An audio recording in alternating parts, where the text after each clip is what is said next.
ఏంటోనండి, అప్పట్లో చుట్టాలు చెప్ప పెట్టకుండా చటుక్కుమని వచ్చి లటుక్కుమని పోయేవారు. కానీ ఇప్పుడు చుట్టాలు ఫోన్ చేసి 9కి అక్కడికి వెళ్తున్నాం, 10కి ఎక్కడికి వెళ్తున్నాం, 11కి ఎక్కడెక్కడికో వెళ్తున్నాం, ఫైనల్ గా 1 గంటకి మీ ఇంటికి మేయడానికి వస్తున్నాం. అలా చెప్పకుండా వస్తే పప్పేసి ఉప్పేసి పెట్టేస్తాం అనుకుంటారో ఏమో గానండి, డైరెక్ట్ గా ఫోన్ చేసి ఇండైరెక్ట్ గా భోజనం వండమని చెప్తున్నారా అండి. అదంతా అలా బ్రహ్మగానండి.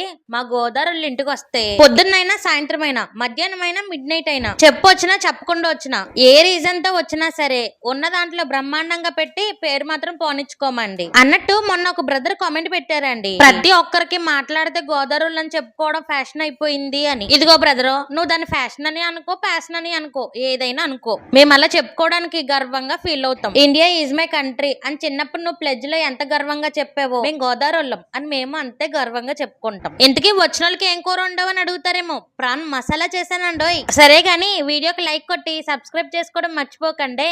ఉంటాను.